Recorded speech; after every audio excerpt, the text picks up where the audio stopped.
concepto de espacio vectorial dentro del contexto de la matemática aplicada. Y la definición de este concepto es bastante simple. Consiste en que nosotros, cuando hablamos de un espacio vectorial, debemos estar conscientes de que existen 4 elementos que son considerados de manera conjunta. De esos 4 elementos, 2 son conjuntos y 2 son operaciones. Los conjuntos, uno debe ser un conjunto de vectores y el otro debe ser un conjunto de números o escalares. Y las operaciones fundamentales de la matemática, la operación suma y la operación multiplicación. ¿De acuerdo? Entonces, el concepto de espacio vectorial involucra la consideración conjunta de esos 4 elementos matemáticos para definir lo que se llama una estructura matemática. A esa estructura matemática compuesta por esos 4 elementos se dice que es un espacio vectorial si cumple los siguientes axiomas o propiedades. Son 10 propiedades que tiene que cumplir. Propiedades que ustedes ya conocen de la teoría matemática que han ido realizando a lo largo de su formación en la parte matemática, desde escuela hasta la instancia que están en este momento. ¿Sí? Lo único novedoso son las propiedades 1 y la propiedad 6, que son 2 propiedades que son anexadas a aquellas propiedades que ustedes ya conocen. Por ejemplo, la propiedad 1, que hace referencia a esta afirmación,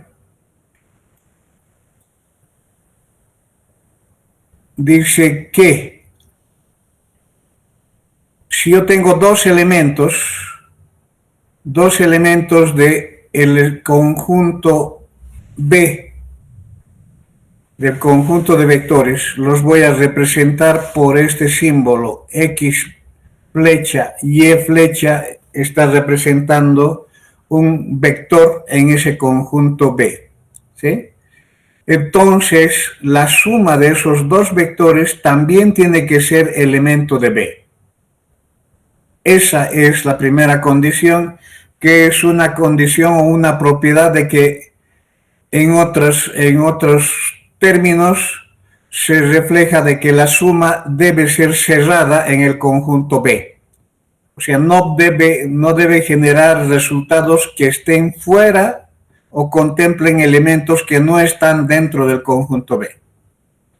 Esa es una de las propiedades que exige respecto de la suma, y la otra propiedad que exige este concepto está relacionada con el producto, que también hace referencia a que tiene que ser cerrada. O sea, dice, si yo tengo un elemento de B y yo tengo un elemento de K, entonces puedo realizar la operación de multiplicación de los 2 elementos y tendré un resultado. El resultado es un vector, y ese vector tiene que estar también en el conjunto de vectores, no puede estar fuera. ¿Sí? Fuera de esas dos propiedades, las otras propiedades son o deberían ser conocidas por ustedes. Hay 4 adicionales para la suma y 4 adicionales para el producto. ¿Cuáles son esas propiedades para la suma? La conmutatividad. El orden de los sumandos no debe alterar la suma final. El resultado debe ser el mismo. O sea, en símbolos, sumar el vector X con el vector Y es lo mismo que sumar el vector Y al vector X. ¿Sí? Entonces, la conmutatividad es una propiedad que se menciona en toda la teoría que ustedes han conocido. La otra propiedad, la asociatividad. La asociatividad está referida al uso de signos de agrupación. En el caso de la suma, si yo tengo una suma de varios sumandos, puedo reemplazar por una suma de semisumas. Esta operación que está entre signos de agrupación significa que es una operación prioritaria. O sea que primero se realiza esta suma y luego el resultado de esta suma se suma a este tercero que está de este otro lado. La asociatividad puede ser para los dos primeros, para los dos segundos, o depende del orden en que uno quiera elegir cómo realizar la suma de los sumandos que se han presentado en una operación cualquiera. La tercera o la cuarta propiedad respecto de la suma es identificar el elemento neutro aditivo. El elemento neutro aditivo es el elemento cero. En la aritmética, en la teoría de vectores, es el vector nulo. El vector nulo que debe ser elemento del conjunto de vectores. Este elemento tiene la propiedad de que cualquiera que sea el elemento del conjunto de vectores, cuando se sume a este elemento neutro, no va a alterarlo, no va a afectarlo. Estamos hablando de que no afecta en la suma cuando se utiliza a ese elemento neutro. Sirve simplemente para representar su existencia en el conjunto, y el efecto sobre cualquier otro elemento es nada, es ninguna. Hablamos de la propiedad de la existencia del elemento neutro. Con la existencia del elemento neutro también se puede hablar de la existencia de los opuestos. ¿Qué quiere decir? Los opuestos son los que tienen el signo negativo. El X, el vector X puede ser calificado como el vector opuesto de Y, o el vector Y puede ser calificado como el vector opuesto de X. La diferencia está en que uno tiene el signo contrario del otro, nada más. En valor y en magnitud son los mismos. ¿Cómo se define esta propiedad? La existencia de los opuestos exige que para todo vector de este conjunto de vectores postulado como espacio vectorial, existe también en el mismo conjunto otros vectores, tales que cuando se suman esos dos vectores generan el elemento neutro. De aquí es de donde se despeja el concepto de opuesto, ¿sí? No es directamente en la definición. La definición dice: para todo vector del conjunto de vectores existe dentro del mismo otro conjunto de vectores, tales que cuando se suman reproducen el vector nulo. Quiere decir que cualquier uno de ellos es el opuesto del otro. Entonces tiene que haber esa relación entre los elementos del conjunto de vectores. ¿Alguna pregunta respecto de estas propiedades que acabo de presentar respecto de la suma? En aritmética ustedes han hecho lo mismo. En álgebra también se tiene las mismas propiedades respecto de la suma de los elementos que ustedes estén utilizando en cada teoría. Los otros cuatro que son adicionados a la operación producto también son propiedades conocidas por ustedes.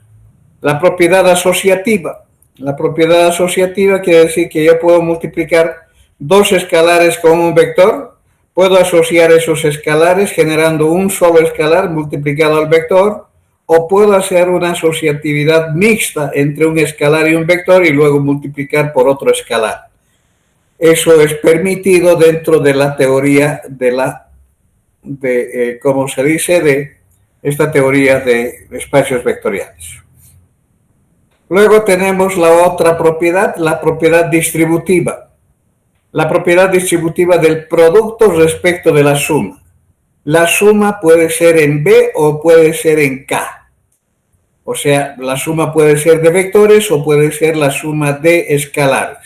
En los dos casos se observa la propiedad distributiva que también ustedes conocen. Y por último, en el conjunto de escalares se exige la presencia del elemento 1. El elemento 1 es el elemento identidad de la teoría matemática planteada. Entonces, en esta teoría de los espacios vectoriales, el elemento identidad para esa teoría es el escalar 1 dentro del conjunto de escalares. ¿Sí? Si se hacen algunas operaciones de multiplicación entre los elementos del conjunto de vectores, ahí existe otro elemento identidad para ese producto. Pero dentro de la teoría de la definición de un espacio vectorial, se exige que en los escalares el conjunto de escalares debe contener al elemento 1. Esa es la definición, una definición bastante amplia, pero al mismo tiempo sencilla, porque ya hace referencia a conceptos que ustedes ya conocen de las teorías tanto de la aritmética como del álgebra que ya han llevado en su formación anterior. ¿Alguna pregunta? Estoy todo oídos a escuchar comentarios, preguntas, dudas, o por lo menos un saludo indicando que han entendido, o por lo menos se ha dado a entender. Excelente, muy bien. Gracias. Ahora pasamos a la parte práctica.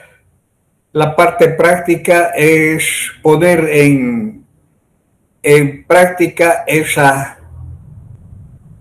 definición, estas condiciones. Y van a ver que vamos a retornar a los mismos conceptos que hemos visto en las teorías anteriores. Ejemplos de espacios vectoriales. El primer espacio vectorial conocido es el espacio vectorial real. En la literatura han debido ya leer el espacio, el conjunto Rn, haciendo referencia a los vectores dentro del conjunto Rn con la suma con esos elementos y el conjunto de escalares, los números reales y el producto. Con las operaciones siguientes. Aquí tenemos el vector X representado siempre por una matriz de tamaño n por 1 por la dimensión. La dimensión aquí es n, entonces ahí tiene n componentes que podemos representarlos por los símbolos x sub 1, x sub 2 hasta x sub n, o si no, por algún otro símbolo distinto, pero haciendo referencia a n elementos. Lo mismo, un segundo vector va a diferir con la anterior, simplemente en la simbología. Son ambos del mismo conjunto, tienen que tener el mismo tamaño, o sea, estamos hablando del concepto matricial de una matriz que tiene n filas y una columna, o sea, estamos hablando de vectores columna. La suma de matrices nos garantiza esta suma. Es elemento a elemento, tenemos entonces otro vector del mismo tamaño y con sus componentes sumados entre sí. Y el producto de un escalar por un vector por la operación matricial que ustedes ya conocen, donde el escalar multiplica a todos los elementos del vector. Este espacio vectorial es conocido como el espacio vectorial real de dimensión n, que quiere decir que el n puede cambiar para los valores naturales desde 1 hasta cualquier número finito que nosotros queramos representar. Estos valores de n1 igual a 2 a 3 ustedes ya conocen. Por ejemplo, con n igual a 1 tenemos la recta real. La recta real, que es una recta de infinitos puntos, desde menos infinito hasta más infinito. El único punto que se identifica en la recta real es el cero. Por tanto, está garantizada la presencia del cero en ella. Cualquier número real se puede representar por un vector. Este número real X es representado en esta teoría del álgebra lineal por el vector X, que es una flecha que siempre sale del origen, sale del 0 hasta el punto que define ese número. Entonces, si nosotros tratamos de ver si cumple o no cumple estas 10 propiedades, van a poder observar que si yo tengo dos vectores sobre esa recta, si yo tengo dos vectores, aquí el vector X y a continuación el vector Y, voy a poner acá, por ejemplo, este vector Y, que sea de este color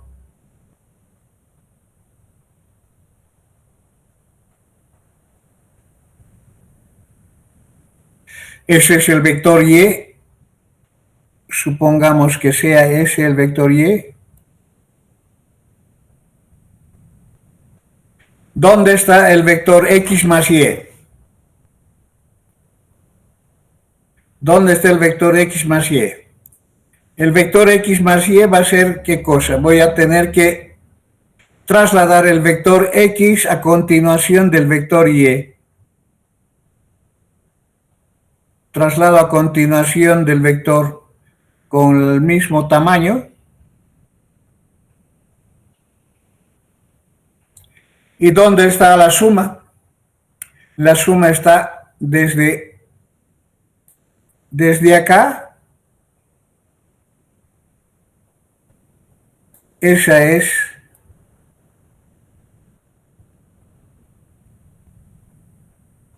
X más Y.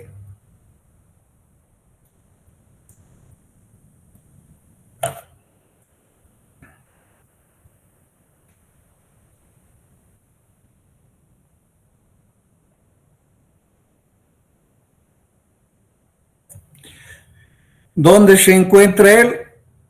Se encuentra en la misma recta, ¿sí? Se encuentra en la misma recta, no está en otro lado. Yo lo he descrito encima para que no se borre los anteriores, ¿sí? Entonces, tenemos esa propiedad que exige el concepto de que si yo tengo dos elementos, o por lo menos dos elementos del espacio vectorial, si sumo tiene que estar en el mismo espacio vectorial. Ahora, la conmutatividad estamos acá, yo estoy sumando a este vector Y, lo estoy sumando el vector X, entonces tengo Y más X.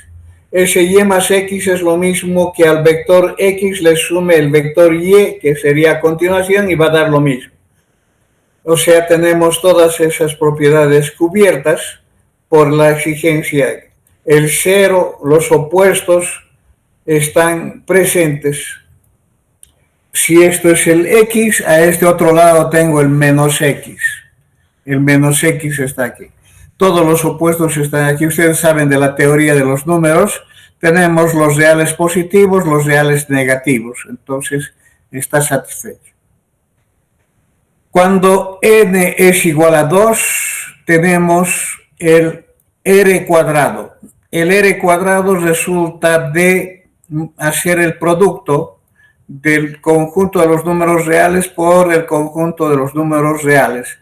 El producto cartesiano, que han escuchado hablar de la geometría plana. Este producto cartesiano define lo que se llama el plano real.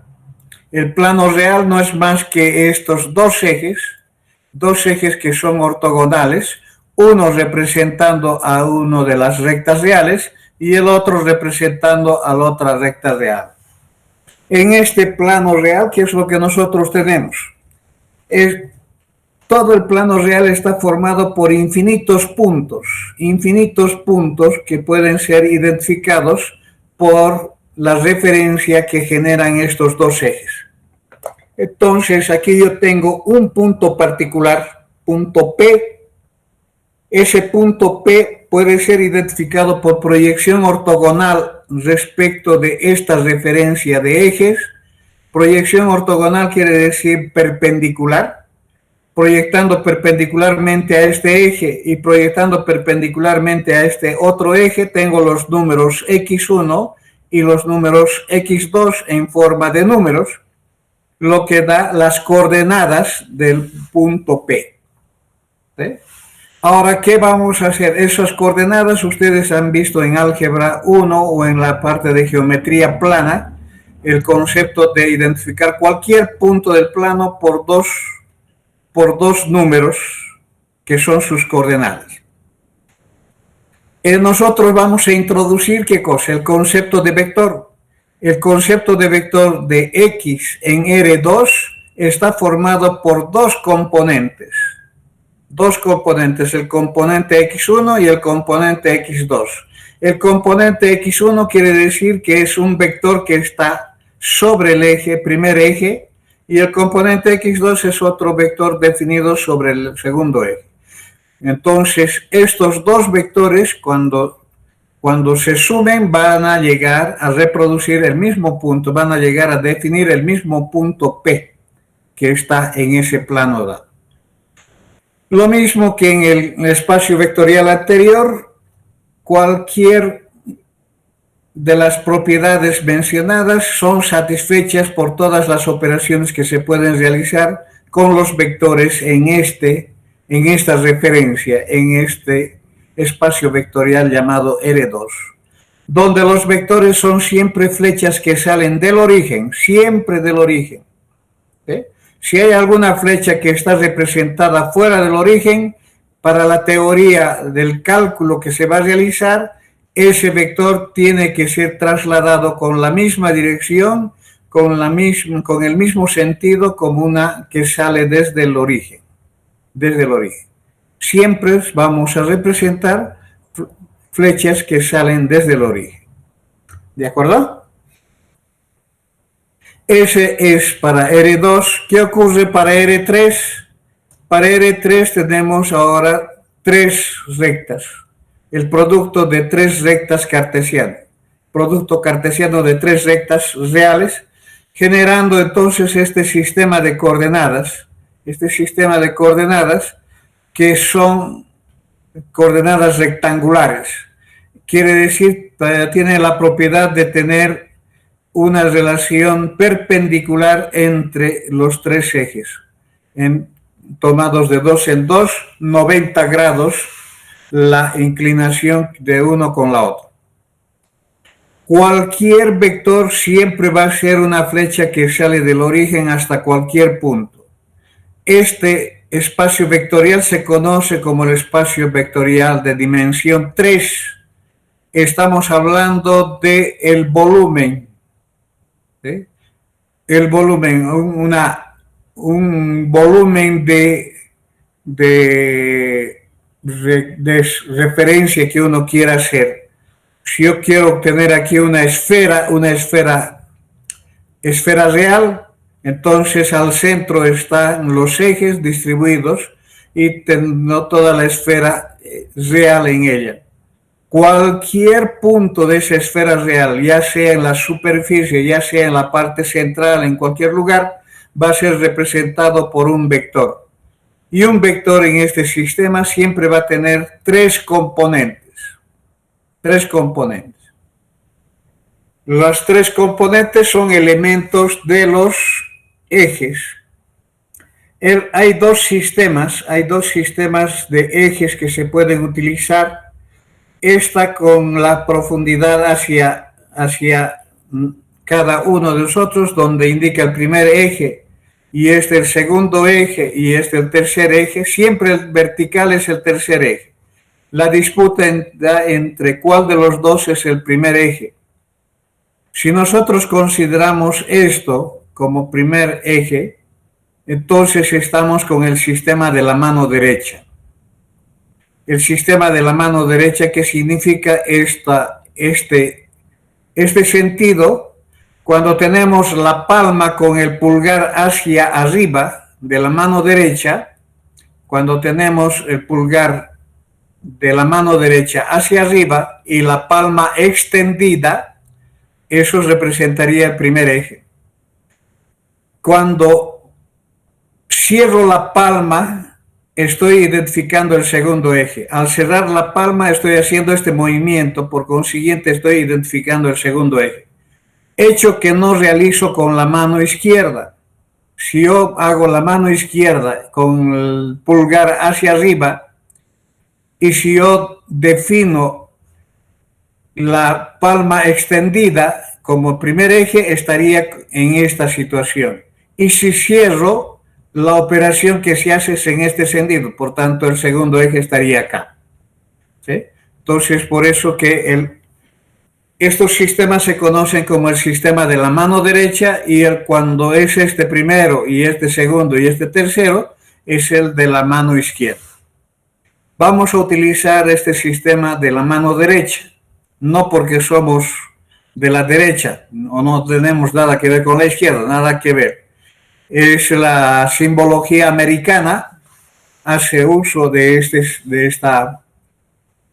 sistema. La simbología europea hace uso de este otro sistema, donde este es primero y el segundo es acá. Cualquiera que sea el sistema, siempre vamos a tener este ordenamiento.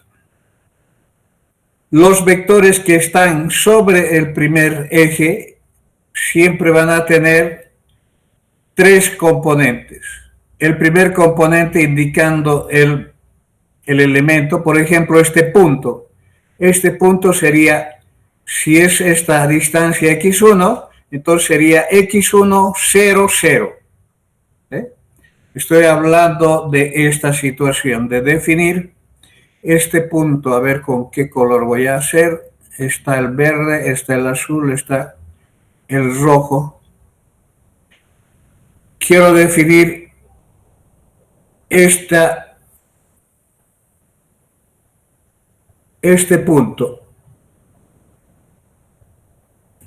Ese punto siempre va a ser en forma vectorial definida por x1, una distancia de x1 en el sentido del primer eje, una distancia de 0 en el segundo eje. Entonces, siempre vamos a tener que representar cualquier elemento de este espacio vectorial por una terna ordenada en la forma de columna.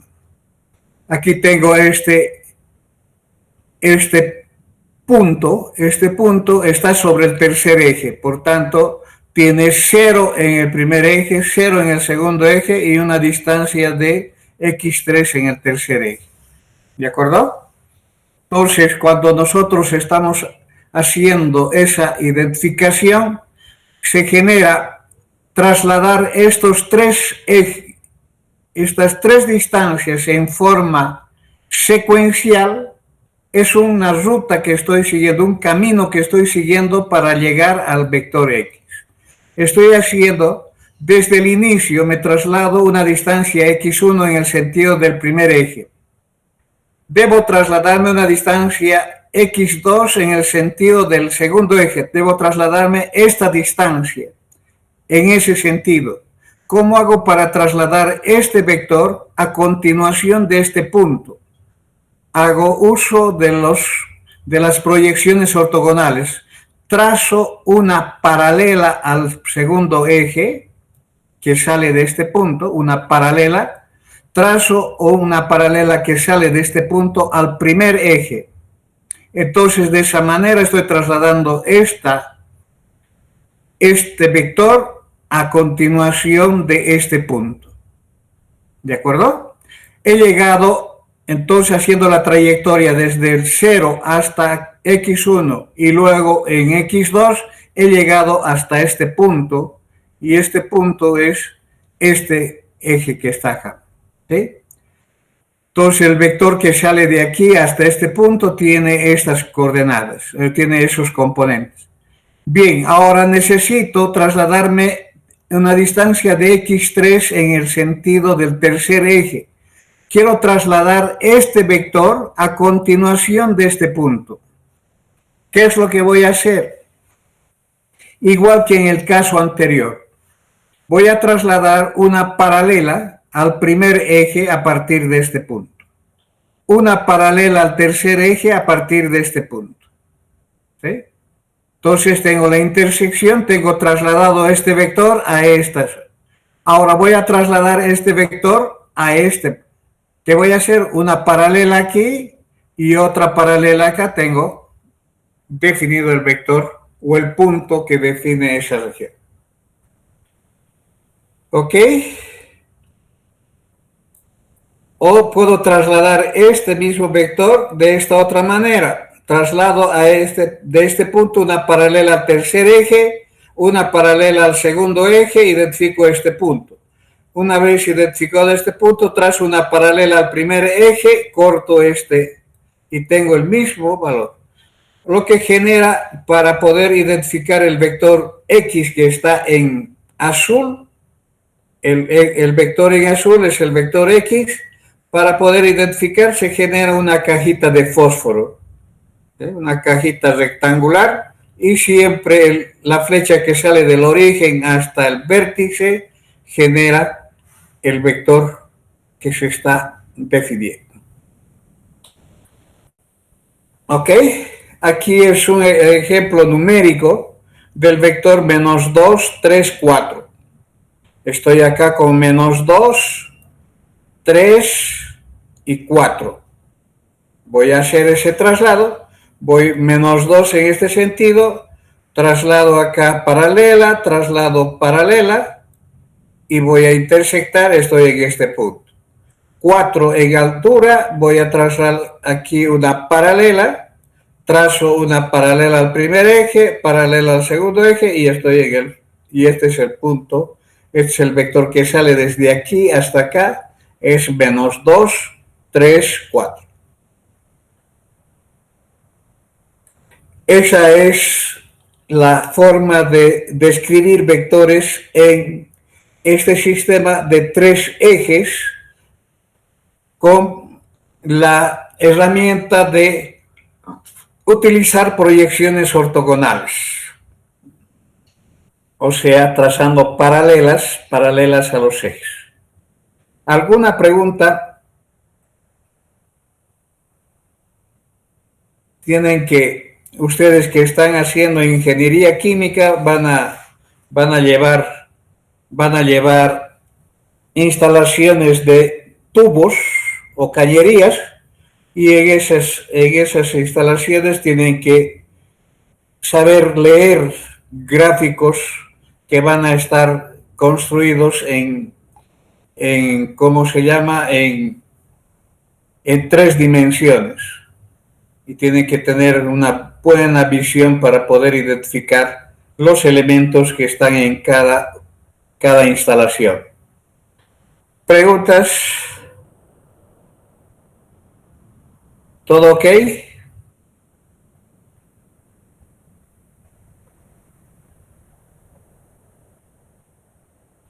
Muy bien. ¿Se han dormido? Bueno, dimensiones mayores a 3 ya es difícil hacer una representación en el plano. Entonces, ya pueden imaginarse un sistema con 4 ejes, con 5 ejes, 6 ejes. Entonces, existen, matemáticamente hablando, existe la posibilidad de poder hacer esos sistemas. Solamente que representarlos en el plano real donde estamos haciendo el estudio de esos elementos es bastante complicado. Pero existen sistemas de más de 3 ejes. Bien, otros ejemplos de espacios vectoriales. Dependiendo de los elementos que vamos a considerar dentro de este concepto, se puede definir el espacio vectorial de matrices de tamaño m por n, por ejemplo. De elementos de números reales estamos hablando, las matrices que tienen por elementos a números reales, con m filas y n columnas, las operaciones de suma de matrices, la operación de producto de escalar por una matriz y los escalares, el mismo tipo de elementos de la matriz, que serían números reales. Con las operaciones que ustedes ya conocen, esa estructura formada por esos 4 elementos constituye un espacio vectorial. Los elementos ahora ya no son vectores, son matrices. Entonces, los elementos van a ser las matrices.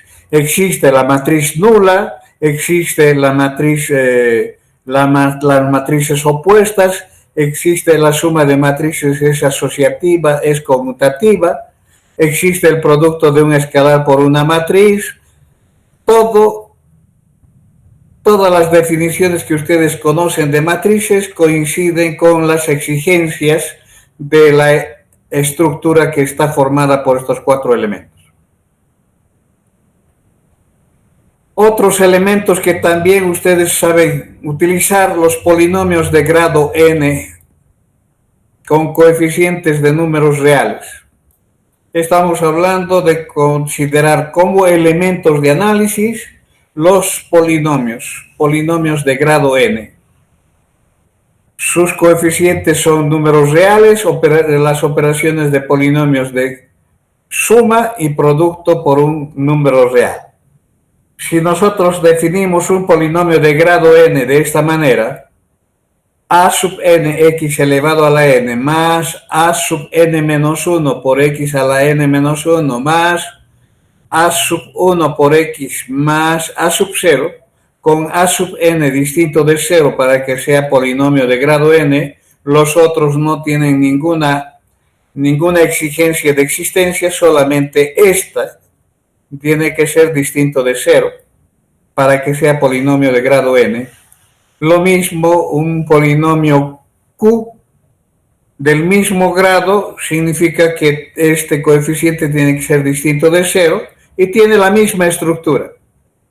¿Cuál es la operación de suma? Cuando voy a sumar polinomios del mismo grado, solamente puedo sumar polinomios del mismo grado, entonces voy a generar polinomios también del mismo grado. Y se va a realizar haciendo las operaciones de, ¿cómo se dice? Sumando, tendría que sumar los coeficientes y tendría un coeficiente sumados multiplicado por la variable elevado a la potencia que corresponde. Va a generar también un polinomio de grado n. El producto de un escalar por un polinomio, el escalar va a multiplicar a todos los coeficientes, por consiguiente también generado.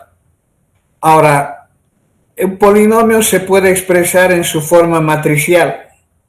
Un polinomio expresado en su forma matricial tendría esta matriz de los coeficientes del polinomio multiplicado por las variables elevadas a las potencias correspondientes.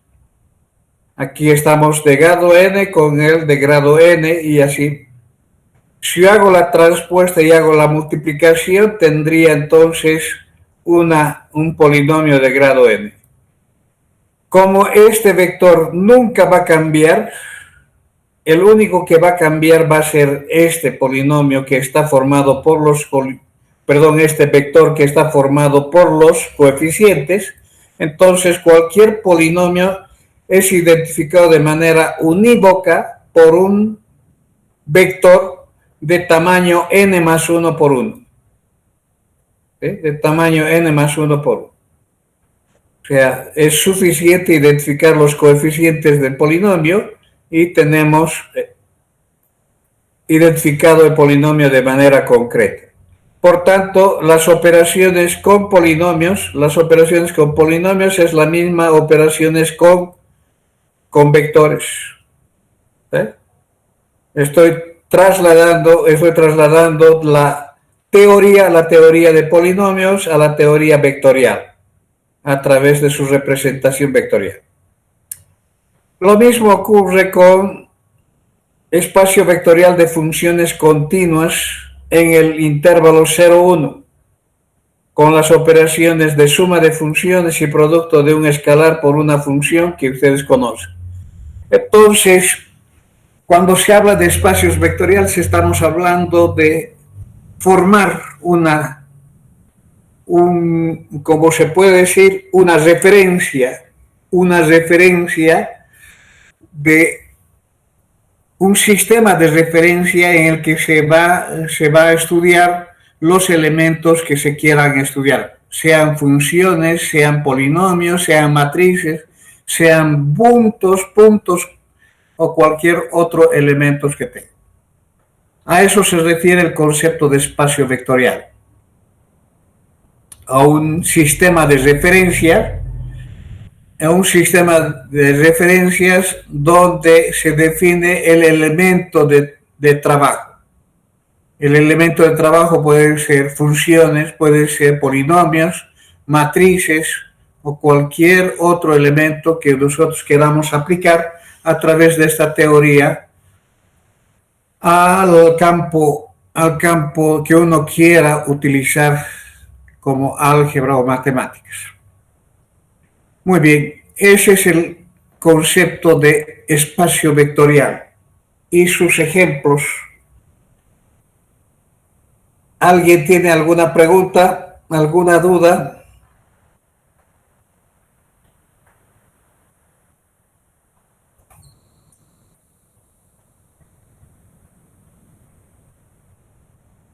Bien, no habiendo dudas, no habiendo preguntas, entonces pasamos a describir cada elemento de un espacio vectorial. Pasamos al concepto de subespacio vectorial. Subespacio vectorial es como indica este prefijo sub, quiere decir un espacio vectorial más pequeño. Un espacio vectorial más pequeño. ¿Cómo se hace la definición? Dando uso del concepto de definición de espacio vectorial, estamos simplemente cumpliendo esta condición del prefijo sub, nada más. Lo que tenemos que hacer es que tenemos un espacio de referencia. En ese espacio de referencia podemos identificar un conjunto A de vectores, y ese conjunto A con las mismas operaciones y el mismo conjunto de escalares definirá un espacio o un subespacio vectorial de referencia si aquí viene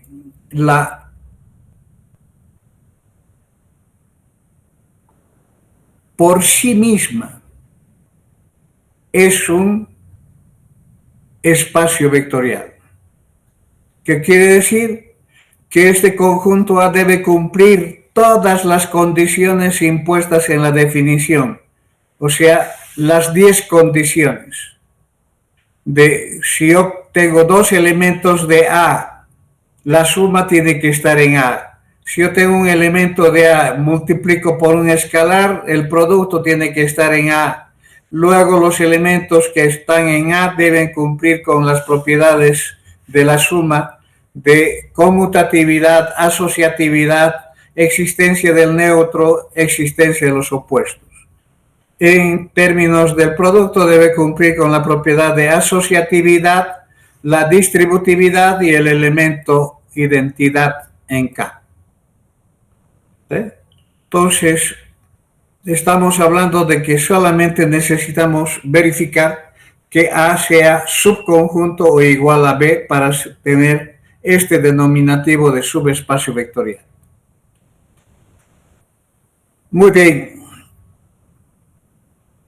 Sabiendo que esta afirmación nos traslada a las 10 condiciones, para poder agilizar y disminuir la situación de análisis de la definición de subespacio, existen lo que se llaman las condiciones necesarias y suficientes de la definición de subespacio vectorial,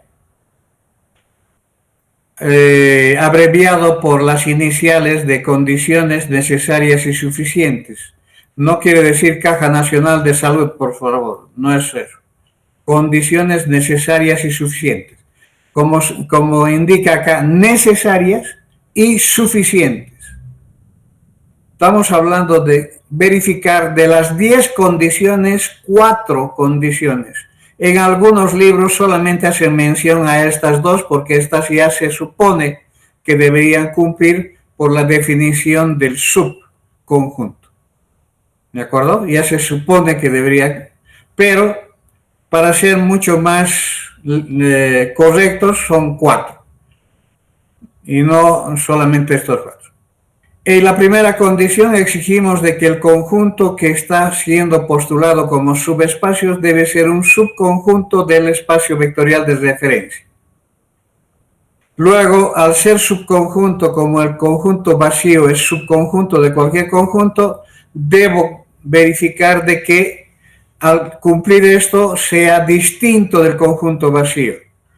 Esto significa que por lo menos el 0 debe estar en ese conjunto A, obligatoriamente. Por lo menos el 0. El 0 que es el elemento neutro aditivo. El elemento neutro aditivo. Y luego la condición 1 que dice que si yo tengo 2 elementos de A, sumados debe generar otro elemento de A. Y la última, que si yo tengo un elemento de A y un elemento de K, el producto debe ser elemento de A. Son las 4 condiciones consideradas como suficientes y necesarias de ser verificadas para poder concluir de que el conjunto A llega a formar un subespacio vectorial de ese espacio vectorial de referencia B. ¿Está claro? Ahora sí quiero que me muestren sus vistos buenos. ¿Está claro?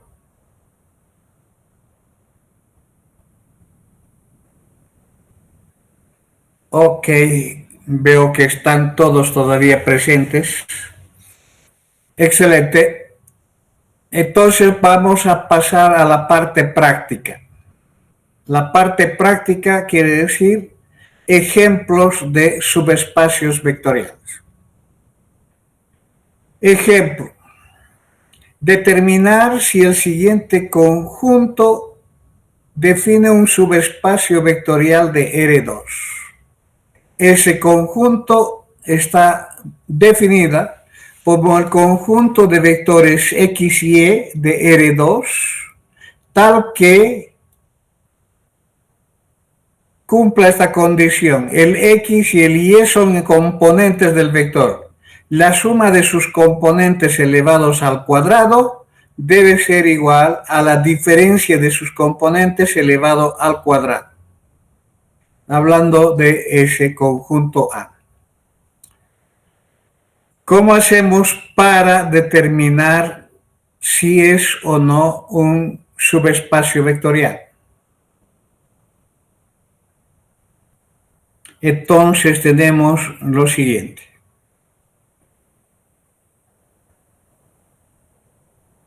Debemos verificar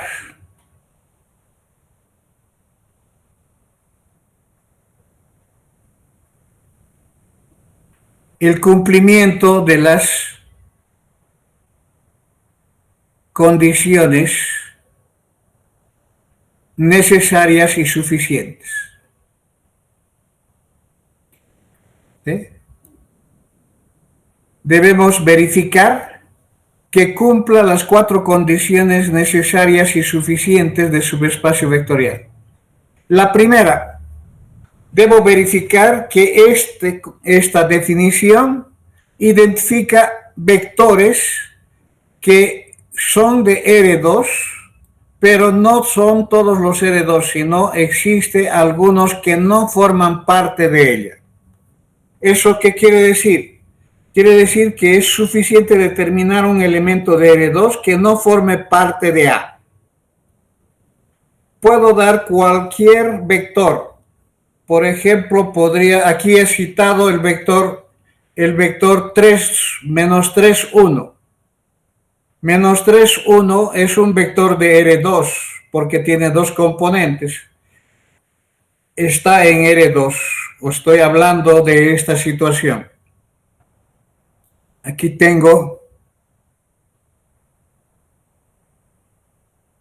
el eje, ¿sí? Tengo el eje y tengo el vector menos 3, 1. Menos 3, 1. Menos 3, 1. Estoy hablando de menos 3, 1. Sale de acá y está ahí.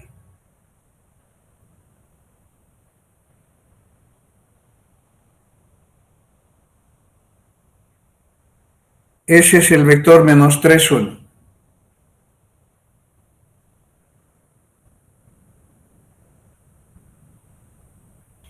No puedo acertarle al puntito. Ese es el menos 3, 1. ¿Sí? Está en R2. Ahora, verifico si está en A o no. Para verificar si está en A o no, debo cumplir con esta condición. Si cumple con esta condición, voy a poder decir de que es elemento de A. Pero si no cumple, no es elemento de A. En este caso no es elemento de A. ¿Por qué?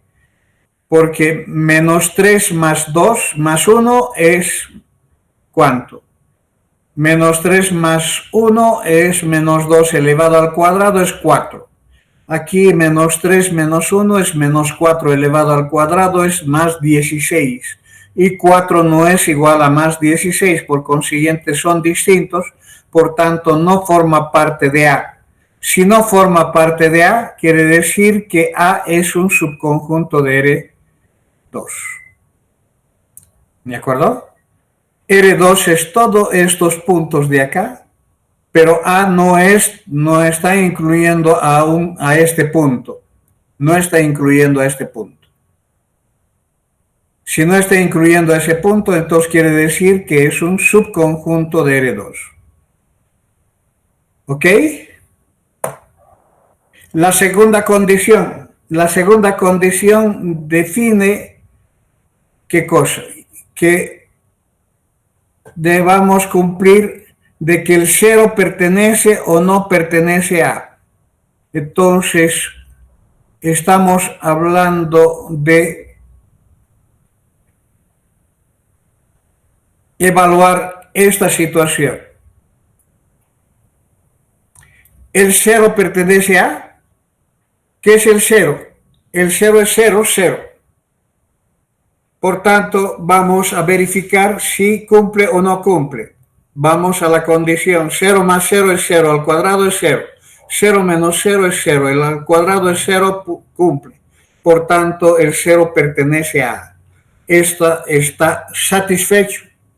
Cumple la condición 2. ¿Sí? Cumple la condición 2, cumple también con la condición 1. Estamos con que cumple la condición 1, la condición 2 es también cubierta. ¿Sí? La condición 3 dice, dados dos elementos de A, debo mostrar de que la suma es también elemento de A. Entonces vamos a buscar esa condición.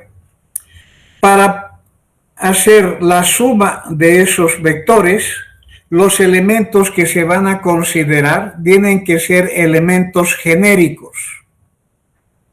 Aquí hay que tener muy en cuenta, y yo he pasado aquí con elementos específicos, el 0, 0 y un vector específico. En el caso de la primera condición he utilizado un vector específico. En el caso de hacer esta propiedad 3, debo considerar elementos genéricos de A. Para identificar elementos genéricos de A, debo manipular la condición que define el concepto A. el concepto A define esta. Por consiguiente, voy a simplificar esta condición. Al hacer esa simplificación tenemos lo siguiente. El vector X formado por X1, X2 es un elemento de A si y solo si cumple la condición. X1 más X2 elevado al cuadrado debe ser igual a X1 menos X2 elevado al cuadrado. Aquí tengo un binomio de Newton, aquí también otro binomio de Newton. Puedo desarrollar esos binomios y simplificar. Simplificando tengo este producto, tengo este otro producto, están en lados opuestos de la igualdad, por tanto, se simplifica en que el producto de los componentes de los elementos del conjunto A o del vector deben ser ceros, obligatoriamente, para ser parte del elemento de A. Cuando el producto de dos números es cero, entonces entramos con la teoría matemática, que el producto es cero cuando por lo menos uno de ellos es cero. Ya hemos visto que los dos siendo cero forma parte de A. Entonces, aquí por la simplificación está exigiendo que para ser elemento de A debe ser por lo menos uno de ellos cero. Entonces, con x1 distinto de 0 tengo un vector x igual a x1, 0. O con x2 distinto de 0 tengo un vector x, 0, x2. Cualquiera de las dos estructuras identifica un elemento de A. ¿Sí? Entonces, para que cumpla con esa condición, el vector x tiene que ser considerado en esta estructura. Lo mismo ocurre para el vector y. Para que el vector y con esta estructura sea elemento de A, debes tener una estructura de un y1, 0, con y1 distinto de 0, o 0y2 con una y2 distinto de 0. Ahora, con estos elementos hacemos la suma, buscamos la suma. ¿Qué ocurre si yo sumo este elemento con este elemento? X con este Y. X1 es distinto de 0, Y1 es distinto de 0, la suma es distinto de 0. Pero el 0 con el 0, la suma es 0. Entonces, es del mismo tipo del elemento de A, cumple con esta condición. Por tanto, la suma estaría en A. Pero si yo hago la suma de este vector Y con este vector X, ¿cuál es la suma? El Y1 con el 0 va a dar Y1. Sabemos que Y1 es distinto de 0. Entonces, el 0 con el X2 va a dar X2. Sabemos que X2 es distinto de 0. Por tanto, da Y1 y X2. Y Y1 por X2 ya no es 0 porque los dos son distintos de 0, por tanto ya no forma parte de A. ¿Han entendido? Entonces tendríamos esa situación de evaluar la suma para esos elementos que sean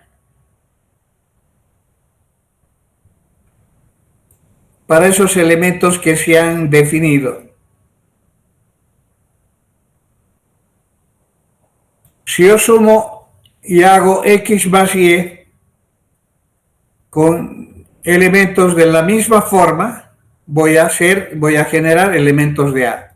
Pero si yo formo la suma con elementos distintos en estructura, voy a generar un elemento que no pertenece a A.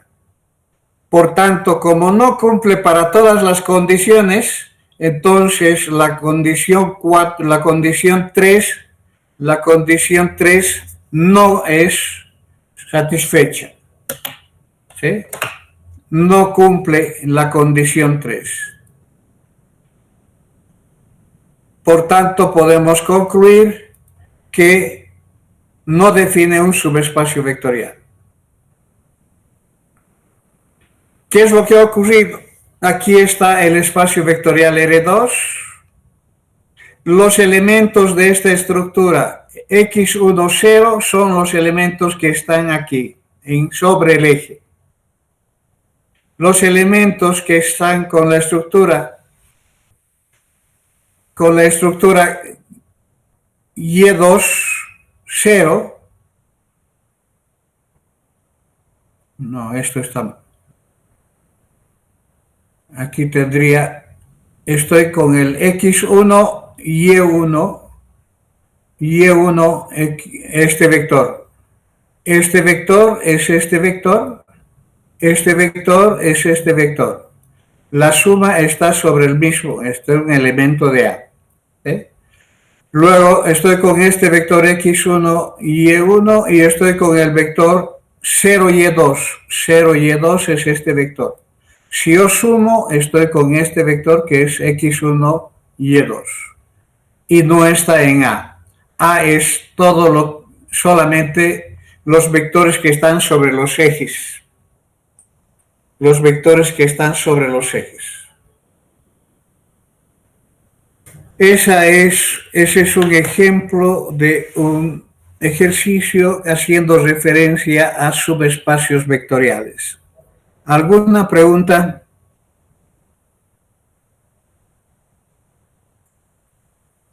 Vamos a un ejemplo de R3, un ejemplo 2.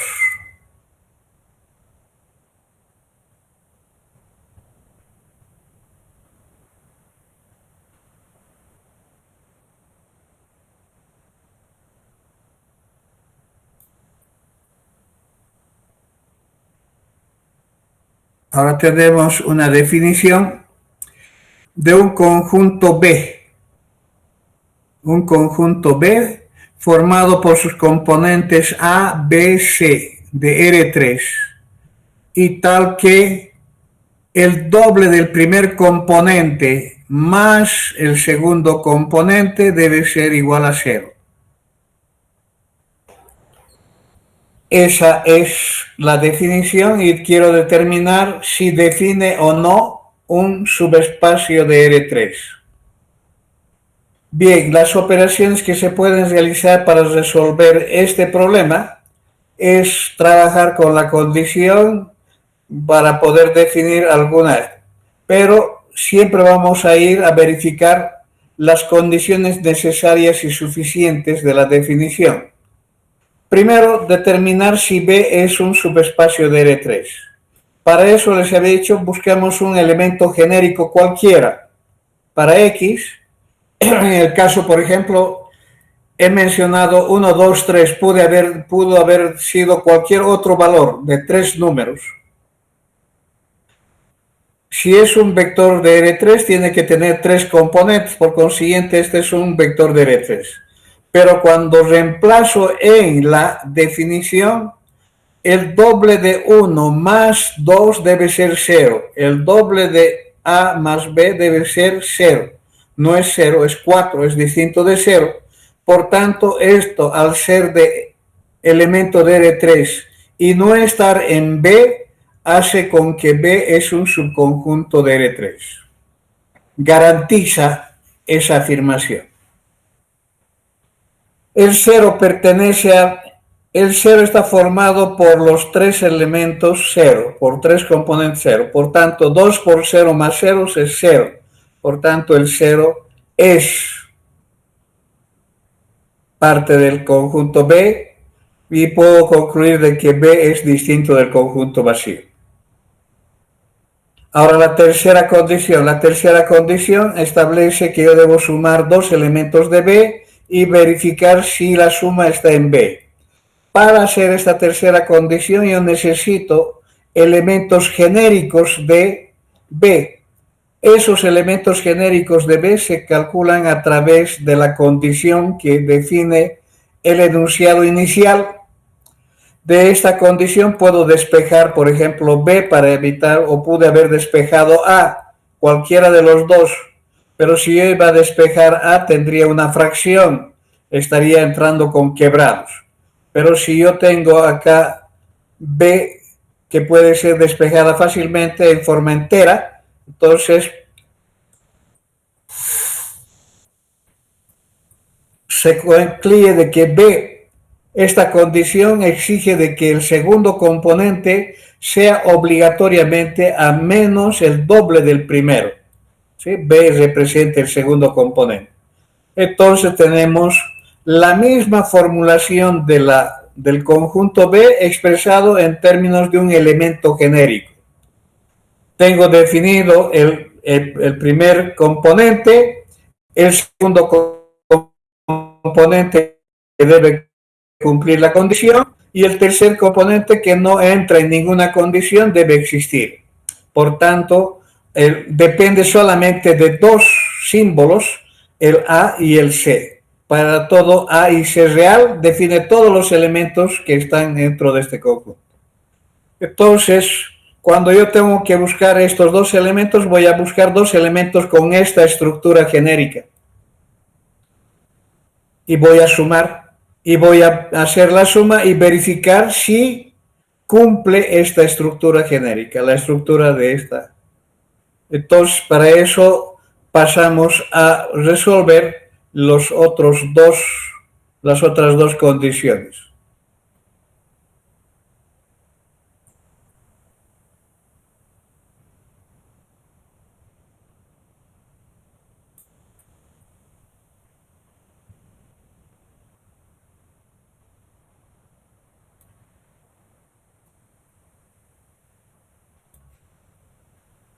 Entonces voy a definir el vector genérico X con la misma estructura definida como elemento genérico. ¿Sí?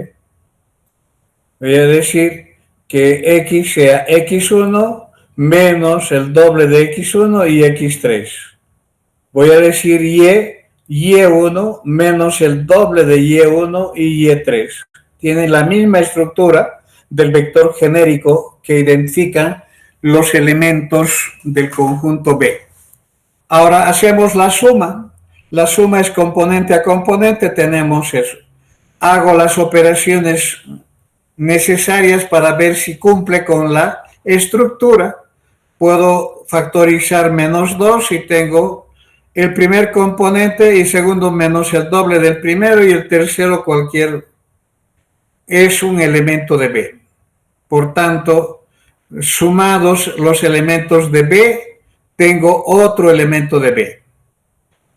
Para la cuarta condición, mantengo el vector genérico X, tengo el escalar alfa, multiplico por X y tengo este vector, verifico que también mantiene la estructura. Por consiguiente, tenemos ¿qué cosa? Tenemos que cumple la condición 4 también. Conclusión, B es un subespacio de R3. Es un subespacio de R3.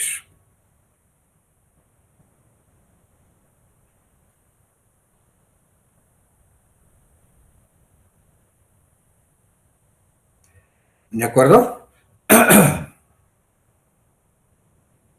¿Y qué representa B? ¿Qué representa B?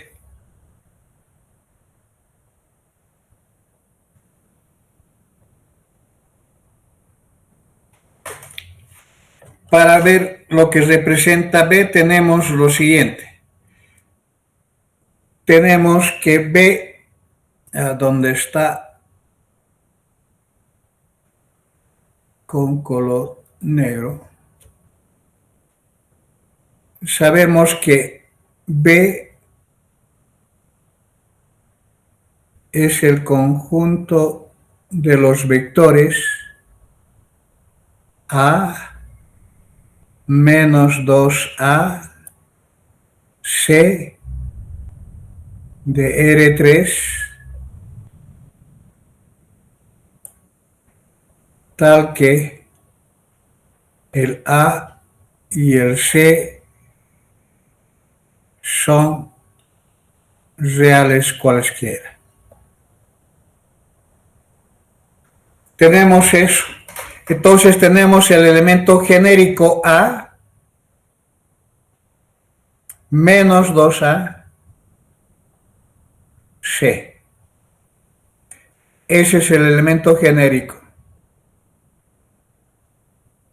wow, es paréntesis, el resultado más que... Sabemos sumar, restar matrices, entonces sabemos también sumar, restar vectores. Este vector no es más que la suma de dos vectores.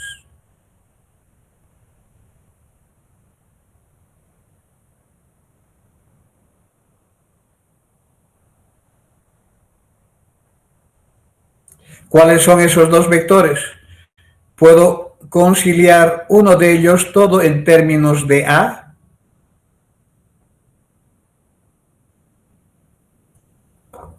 y el otro en términos de C. ¿De acuerdo? Aquí tendría entonces igual. Puedo factorizar A y tengo un elemento concreto al que está multiplicado A. De este otro lado puedo factorizar C y existe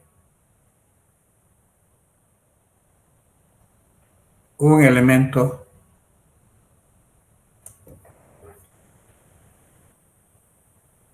Entonces, el conjunto A está formado por estos dos vectores, o perdón, el conjunto B.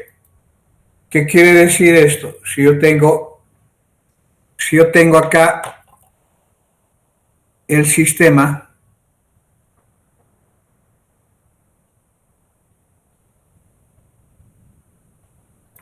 ay, ay, ay, se me fue, se me fue, se me fue.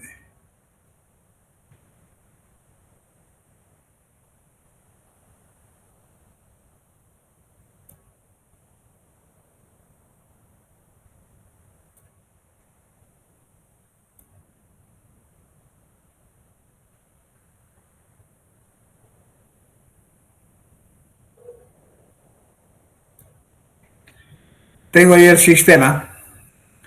¿Cuál es el 1 menos 2, 0? ¿Cuál es el vector 1 menos 2, 0?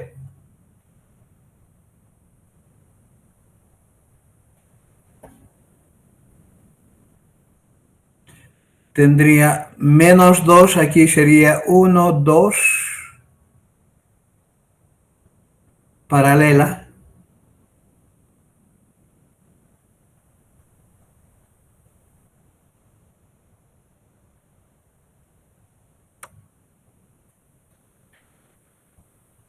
El 1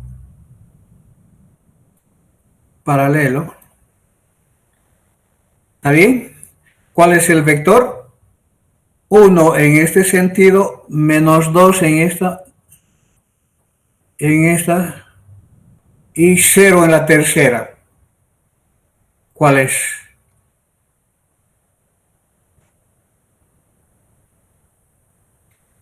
Estamos hablando de este vector.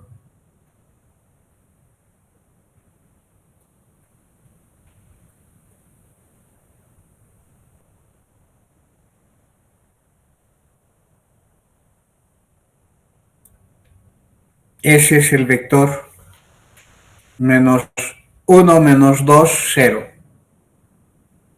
¿Cuál es el vector 0, 0, 1? 0, 0, 1. 0 en el primer eje, 0 en el segundo eje, 1 en el tercer eje.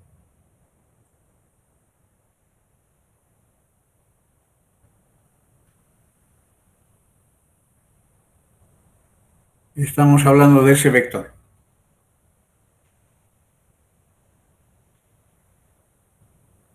Ahora, ¿qué significa el producto de A por este vector si A es un número real?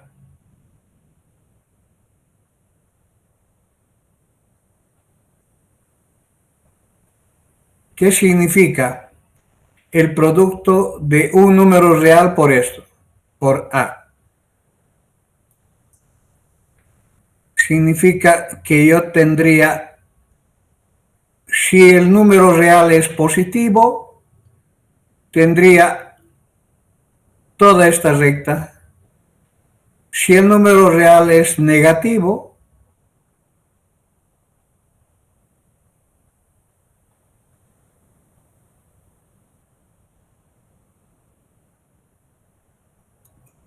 tendría todos los puntos de esa recta. ¿De acuerdo?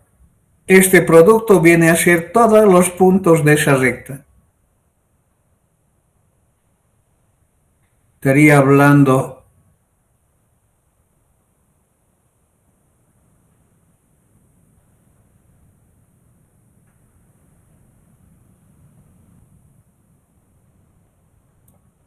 de eso. Ahora, ¿qué significa el C por este vector? Todos los puntos sobre esto, que son generados por esos dos vectores. ¿Qué es entonces B? Es todos los puntos que forman el plano formado por estas dos rectas. Por estas dos rectas. Voy a tomar acá un vector de acá con otro vector de acá, voy a generar una suma, ¿qué cosa? Si yo voy a trasladar cola con cabeza aquí, esto con esto, genero un punto. Voy a trasladar otro punto, va a generar un plano. Un plano que está en esa dirección. Ese es el conjunto B. Es un plano que pasa por el origen del sistema. ¿De acuerdo? No soy bueno para diseñar, para hacer dibujo con esta herramienta, por consiguiente, aquí va a aparecer como ¿cómo se llama?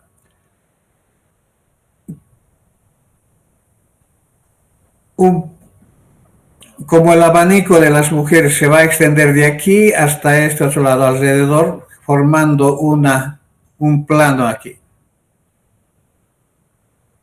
Bien. ¿Alguna pregunta? Otro ejemplo.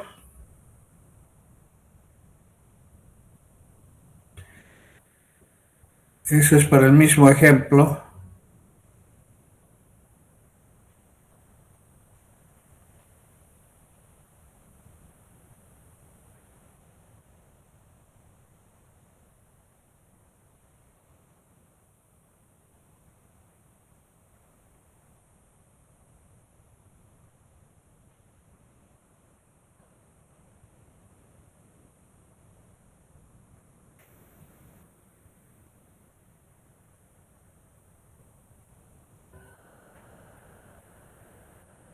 No.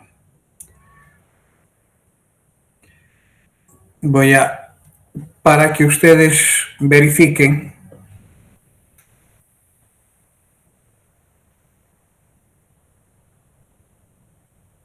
ejemplo 2 o ejemplo 3.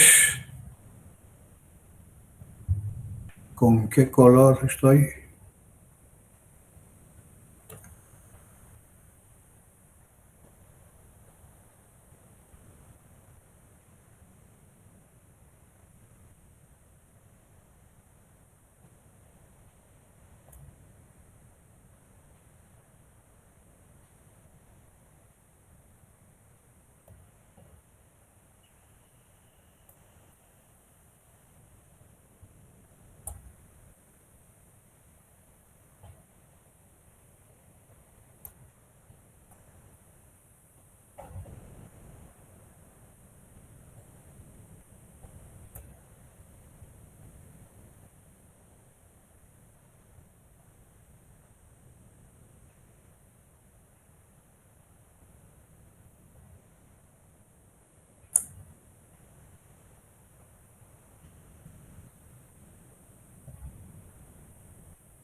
A ver, como tarea para mañana.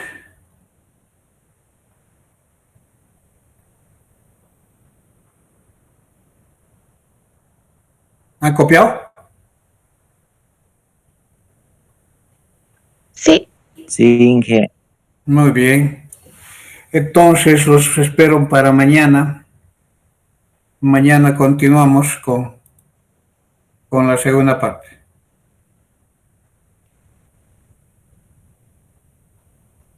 Hasta luego. Hasta luego, Inge. Hasta luego. Hasta luego.